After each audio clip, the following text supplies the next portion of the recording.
set. I pulled mine from 8-string pack. Pulled basically the middle 6 strings to keep the gauges as close as I could. Something that's kind of interesting is this low string is actually a .04 thicker gauge, which I know is subtly, like you probably wouldn't notice a difference, but I actually do notice it has a lot more flexibility in it than my previous 60 gauge competitor brand. So if you're doing like low string bends on those low frets, I really feel like I've been able to bend the string better than my previous brands without it buzzing or flubbing on the low C tuning for us. Overall, it's been going great. We're at night 4 we're not in southern humidity yet, but no corrosion as of this point. The strings were a lot brighter than we'd anticipated. The first night, I think I actually kind of messed up.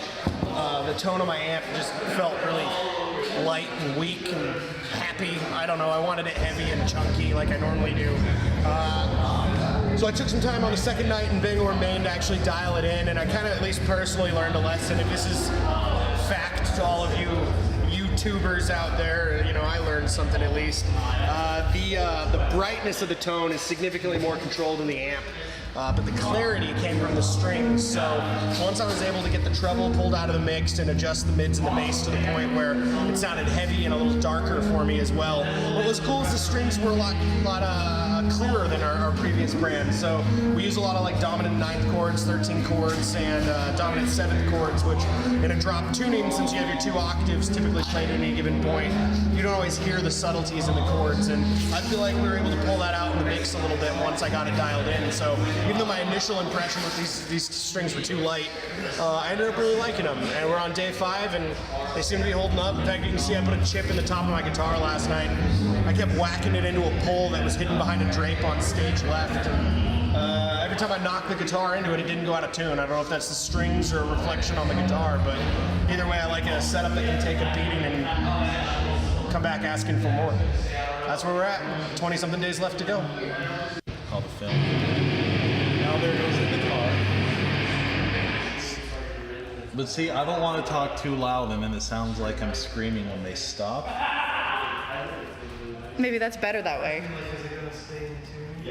Anyway, so we're on day 5 of using these Elixir strings, and I noticed I was finally able to get it tuned in.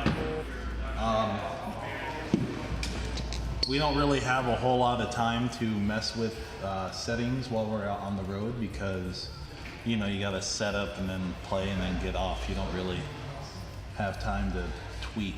So I've been doing minor adjustments in between songs, which also might not have been the smartest because, you know, after a few songs your ears get shot, but you do what you can. Probably why it took 4 shows. But anywho, what's kind of been the challenge is EQ. I have 2 different stages of EQing when I run through my stuff. First on the dark blast, then on the mark bass.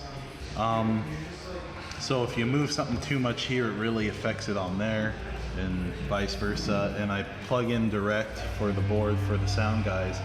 So what's coming out of my amp necessarily isn't reflective of what's coming in through the club, through their monitors and whatnot. So that's been another kind of issue. But I think I got it dialed in. Like I said, doing little quarter turns or 1/8 turns after every song or whatever for the past few nights. Think I got it dialed in. I had to cut out quite a bit of the highs, and but the clarity still stuck around regardless of what I was doing with the knobs, which is really cool. Where you can really hear it is like our songs like Fade or Don't Be Afraid, where I start doing like power chords and stuff on the bass. You can really hear each individual note rather than just a, you know. Even with the distortion on the pedal, you can still hear it really good. Been getting a lot of compliments about people being able to hear me. You know, most of the time they're like, oh, usually the bass is just a whoa. Exactly like that.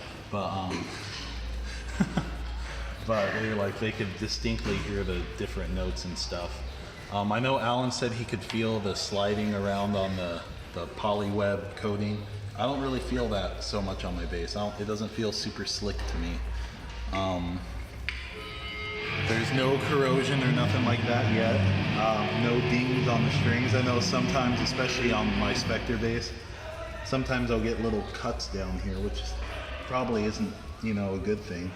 But these ones have not done that yet.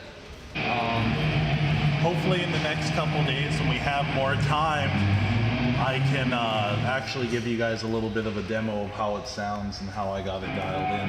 But until then, I'll see all you people later.